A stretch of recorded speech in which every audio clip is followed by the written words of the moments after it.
बोल बम बोल बम बोल बम बोल बम बोल बम बोल बम बोल बोल बम बोल बम बोल बम बोल बम बोल बम बोल बम बोल।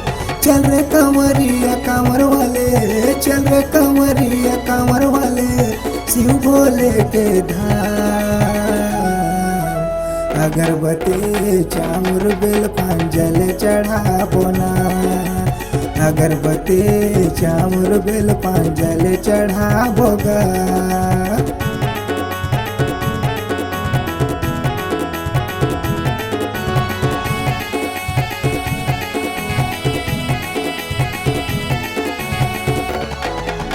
शिव शंकर जटाधारी भोले भंडारी गा, तोरे दया के छाँव रहे पैदल आबो ना।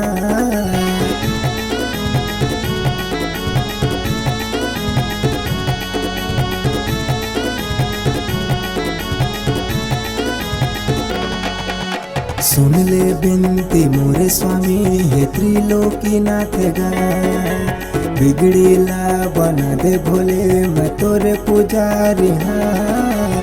चल रे कंवरिया कांवर वाले, चल रे कंवरिया कांवर वाले, शिव भोले के धाम। अगरबत्ती चामुर बेल पान जल चढ़ाबो ना, अगरबत्ती चामुर बेल पान जल चढ़ाबोगा।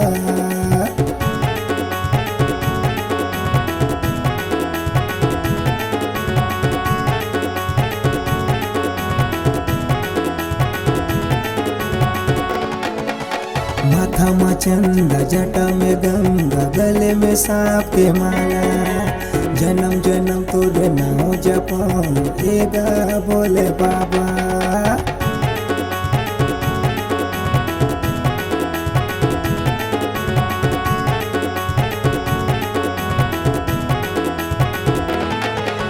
माथा में चंदा जटा में गंगा गले में सांप के माला, जन्म जन्म तोरे नाम जपम एगा बोले बाबा। चल रे कंवरिया कांवर वाले, चल रे कंवरिया कांवर वाले, शिव भोले के धाम। अगरबत्ती चामुर बेल पान जल चढ़ाबो ना, अगरबत्ती चामुर बेल पान जल चढ़ाबोगा।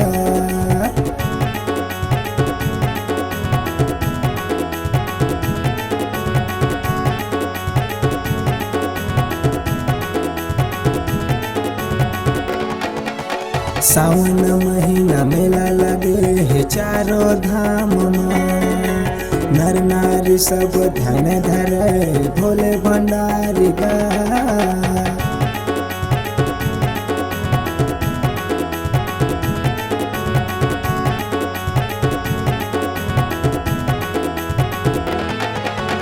कोनो मांगे जामर जोड़ी बंगला गाड़ी ला, सबला तैवर दानी देवया लिंगेश्वर बाबा गा। चल रे कंवरिया कांवर वाले, चल रे कंवरिया कांवर वाले, शिव भोले के धाम। अगरबत्ती चामुर बेल पान जल चढ़ाबो ना, अगरबत्ती चामुर बेल पान जल चढ़ाबोगा। अगरबत्ती चामुर बेल पान जल चढ़ाबो ना, अगरबत्ती चामुर बेल पान जल चढ़ाबोगा। अगरबत्ती चामुर बेल पान जल चढ़ाबो ना।